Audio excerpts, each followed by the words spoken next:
Hello, dear listeners. Welcome to Active English Lab. I'm Lily. And I'm John. Today we have a very practical topic about prepositions. Absolutely, John. With 3 simple visualization techniques, you'll never forget English prepositions again. How do point, surface, and container logic apply to time concepts? This sounds very interesting, Lily. Are English prepositions really this systematic? Yes, most people try to memorize prepositions randomly, but actually, there's a very logical system. And this system is based on spatial thinking, right? Exactly. The way your brain perceives space is the same way it perceives time. If this podcast adds value to you, don't forget to like and follow. Now let's begin.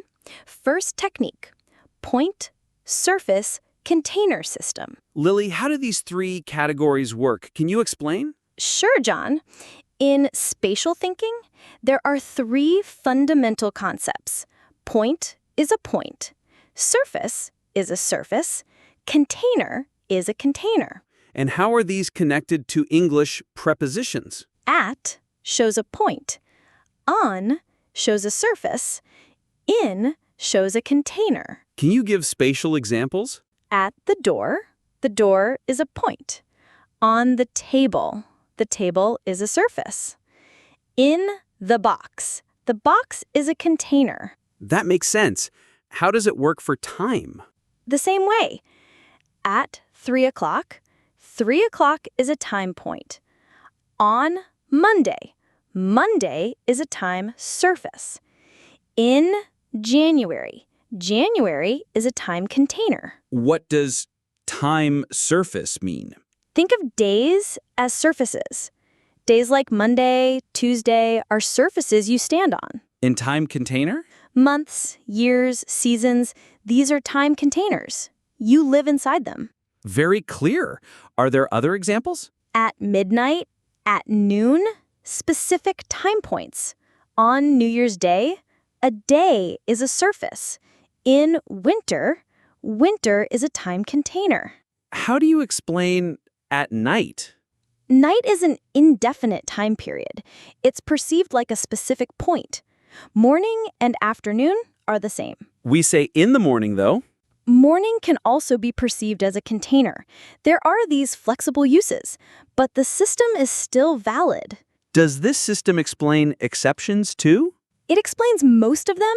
There are some idiomatic uses, but the system foundation is solid. Now let's move to the second technique. The second technique is the size and duration relationship, John. I'll show you the connection. What kind of relationship is this? Small time units are perceived as points. Large time units are perceived as containers. Can you explain with examples? Minutes, hours. Small units, we usually use at 2:30, at 5 p.m. Large units? Months, years, centuries. Large units, we use in March, in 2023, in the 21st century. Where do days fit? Days are medium-sized. We use on because they're perceived as surfaces. Where does this size perception come from? From cognitive linguistics. Our brain processes time like space. Is it like this in other languages too? Every language is different, but spatial metaphor exists in most languages. Special cases in English? Weeks are interesting. We say in a week like a container, but on the weekend like a surface. Why is weekend a surface? Weekend is a specific period. It's perceived like a platform you stand on. How about seasons?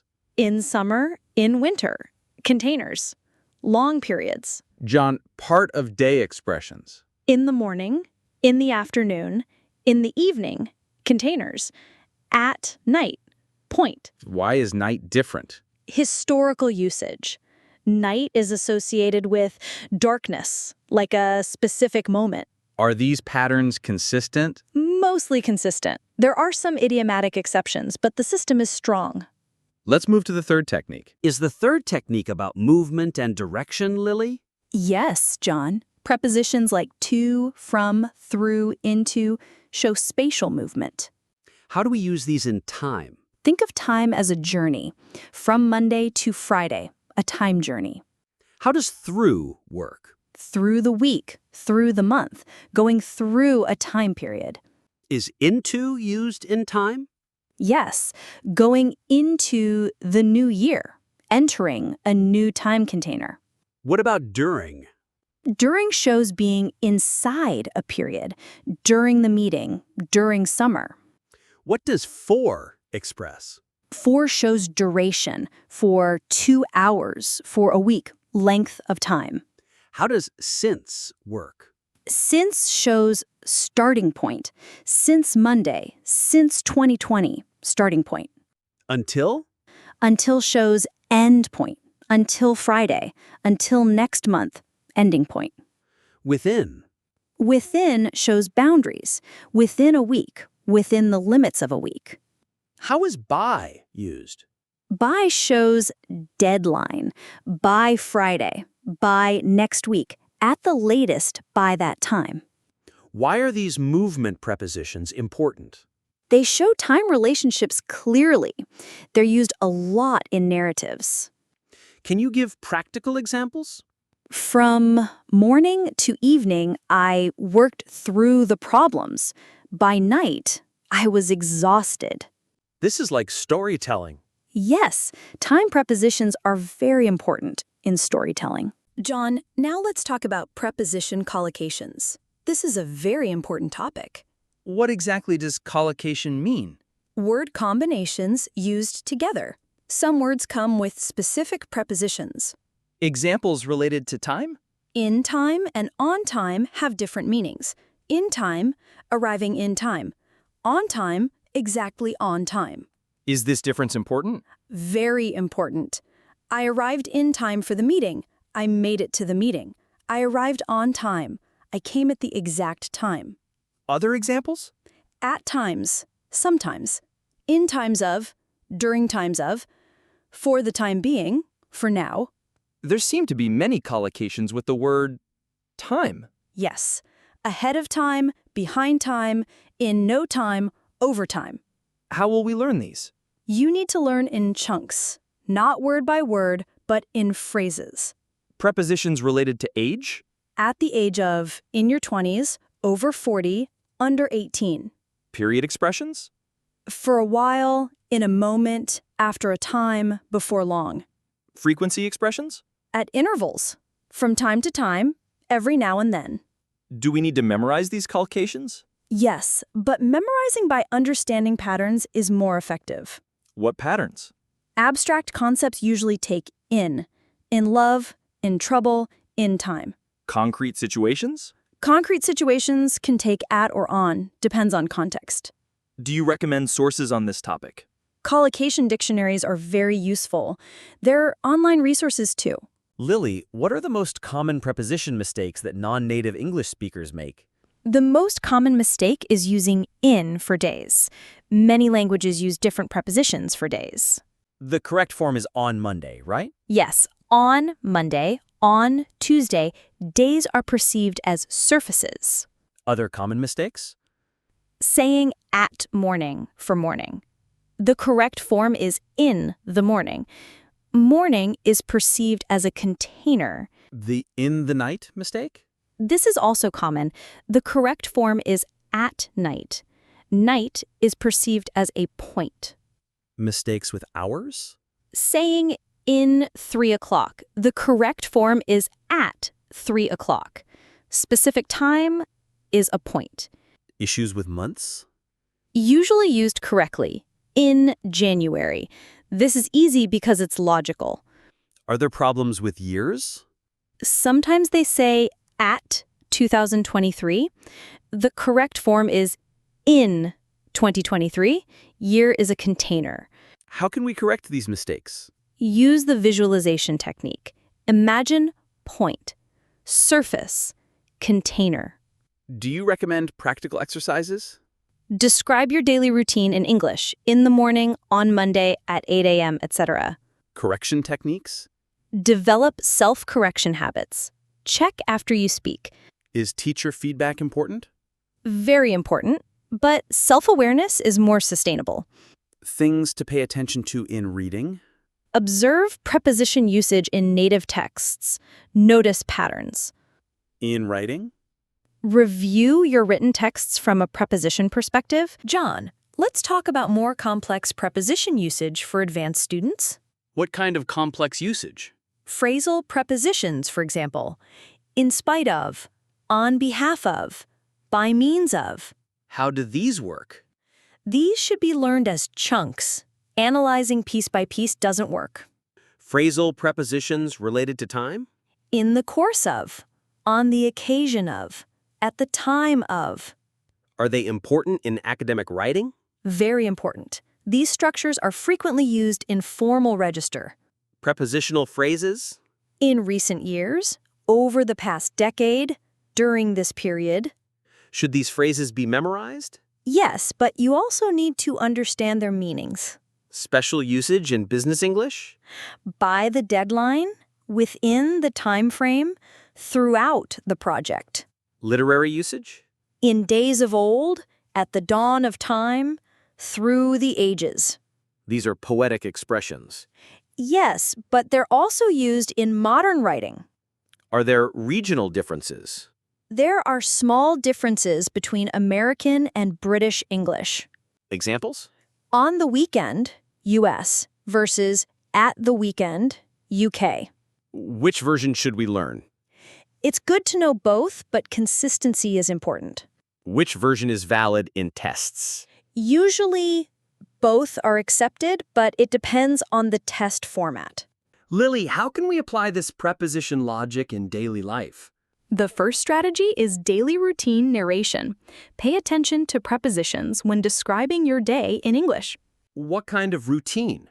In the morning, at 7 a.m., I wake up. On weekdays, I go to work. During lunch, I read. Is this conscious practice? Yes, it should be conscious at first, then becomes automatic. Second strategy? Reading analysis. Highlight prepositions in native texts. What kind of texts are suitable? News articles are ideal. They use many time expressions. How is analysis done?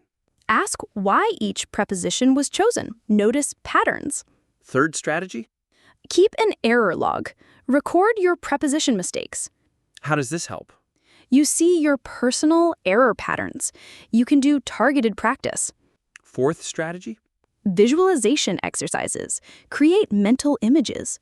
What kind of images? When saying on Monday, imagine Monday as a platform. Fifth strategy? Peer practice. Do preposition challenges with friends. What kind of challenges? Check each other's preposition accuracy in storytelling. Can technology help? Grammar checkers help, but they don't replace understanding. Mobile app recommendations? There are preposition-specific apps, but real usage practice is more important. John, cultural context is very important in preposition usage. Let's talk about this. How does cultural context affect it? Different cultures conceptualize time differently. This reflects in language. Special cases in English? In Western culture, time is perceived linearly. This affects preposition choices. Is it different in non-Western cultures? Yes, but when learning English, you need to understand Western conceptualization. How about holiday expressions? There are different patterns for holidays and vacation days. On New Year's Day, during the holiday season, at celebration time. Religion and culture-specific usage? Each culture has its own patterns. During the festival, at ceremony time, etc. Differences in business world culture? There are special patterns in business life, by close of business, during business hours, etc. Academic calendar? Special usage in educational settings, in the semester, during exam week, etc. Regional time concepts? In the rainy season, during harvest time, geography dependent. Urban versus rural usage? City life at rush hour, rural life during planting season, lifestyle differences. Generational differences. Young people over the weekend, older generation might prefer differently. Digital age influence. During online meetings, in virtual reality, new concepts, new preposition usage. Social media language. On social media, through apps, modern communication patterns. Why is this cultural awareness important? You need to understand context for natural communication with native speakers. Lily, can you summarize this comprehensive journey? Sure, John. We learned 3 main techniques: point, surface, container, size, duration, relationship, movement, direction, logic. Most important takeaways? Prepositions aren't random. They're systematic. Spatial thinking transfers to time concepts. Practical application? Conscious practice in daily routine, reading analysis, error tracking, visualization. To avoid common mistakes? Understanding the system is more effective than pure memorization. Long-term improvement strategy? Consistent exposure, conscious practice, pattern recognition development. Advice for beginning students? Start with the basic point, surface, container system. Don't try to be perfect. For advanced students? Focus on cultural context and complex usage. Final tips? Patience and consistency. Preposition mastery takes time, but system approach is much more effective. Resource recommendations? Native content consumption, grammar references, targeted practice materials.